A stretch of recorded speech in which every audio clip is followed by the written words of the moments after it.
This episode is brought to you by Monkey Nutrition.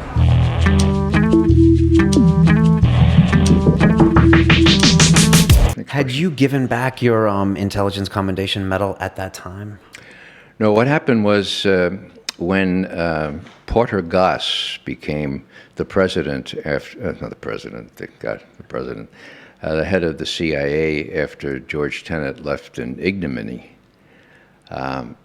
he let himself be persuaded by Dick Cheney to go down to John McCain's office overtly, the press was right there, and argue for an exception for the CIA from legislation preventing or prohibiting torture. It was overt. It was very clear. McCain wanted everybody included in this legislation, not only the Army, Navy, Air Force, but the CIA.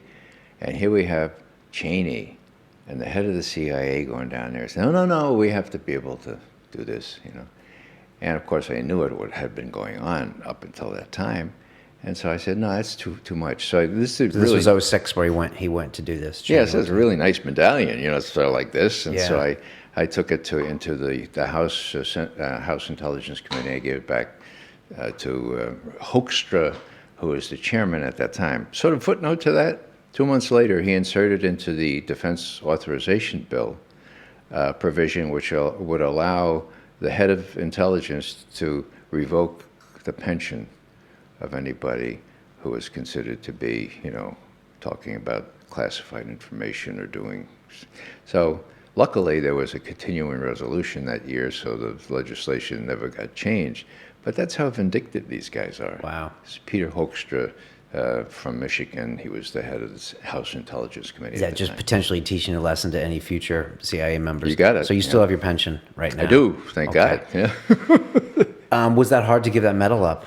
I mean, was it? It was, yeah. It was more than just a token for me. I mean, this was, as I put it in this little note, I mean, I felt that I needed to dissociate myself from this place where I had been nurtured, where I had actually learned a lot, where I had contributed, because I didn't want myself to be associated, however remotely, in retirement, with an agency openly identified with torture.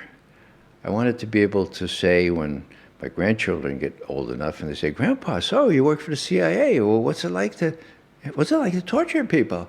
I want to be able to say, "Look, I did what I could, symbolic though it may be, to dissociate myself from that, and I've tried to expose these kinds of things, and I'm very remorseful that our president is elected not to hold anybody accountable, and is still playing the role, this little duet with John Brennan, the head of the CIA, who he's given power to redact that Senate Intelligence Committee memorandum, which gives chapter and verse about how the torture was done, who did it, and the fact, which most Americans don't know, is that zippo, zero, nada, nichevo, nothing has ever come out of torture that was helpful.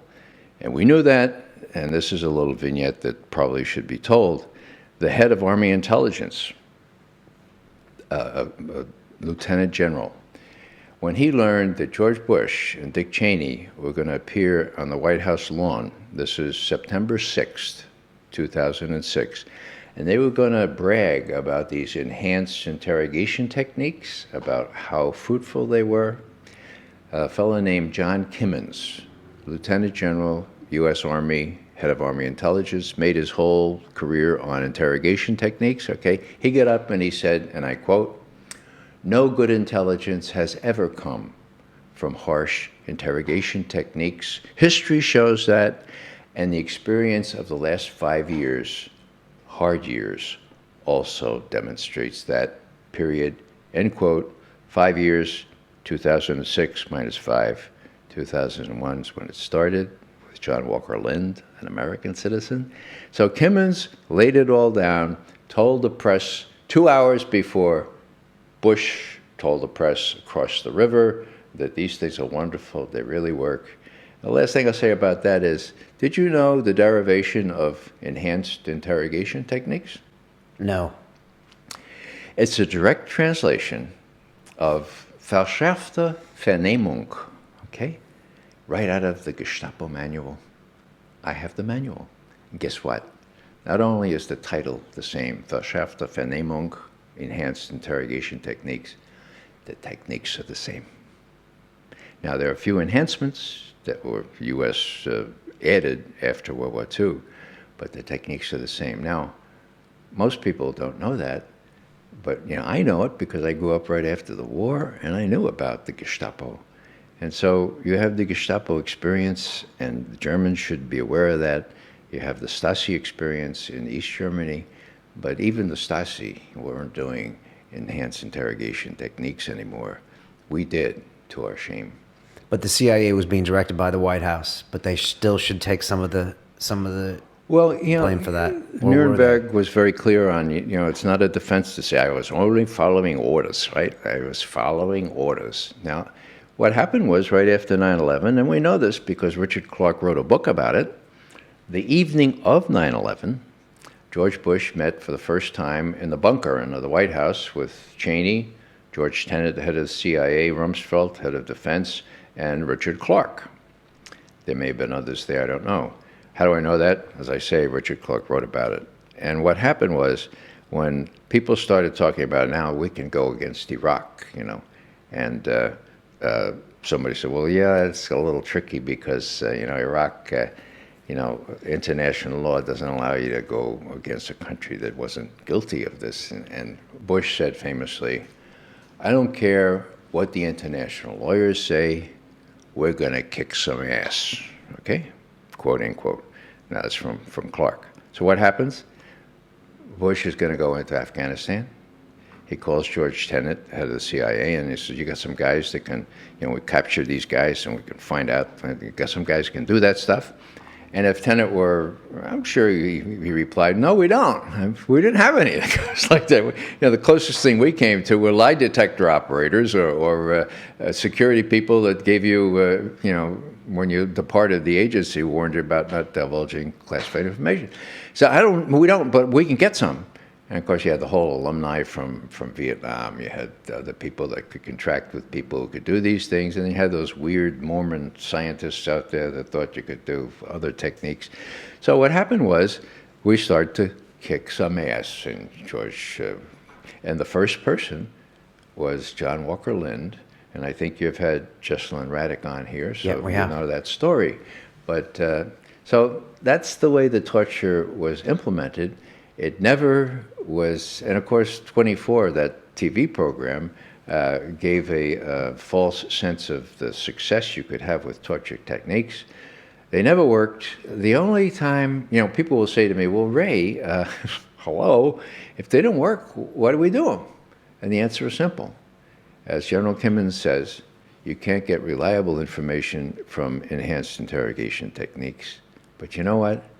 If you want unreliable information, you can get that. They work like a charm. If you want, for example, to get somebody to say that Saddam Hussein was training al-Qaeda operatives in chemical weapons or explosives, you can get somebody to say that. And that's precisely what they did. A fellow named al-Libi.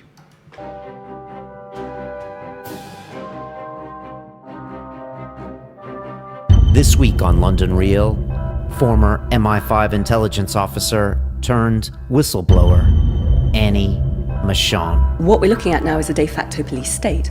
All the laws are in place, they're just not being applied to most citizens yet. I think it's not a case of having anything to hide, it's having a case that I have a right to privacy, and I can't guarantee my government will uphold that right, therefore I need to take the steps to do it. She talks NSA whistleblower Edward Snowden.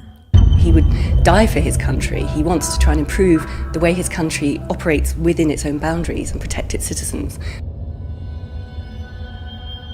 And we seem to forget and think that human rights are a luxury. They're not, they're fundamental, and privacy is one of them.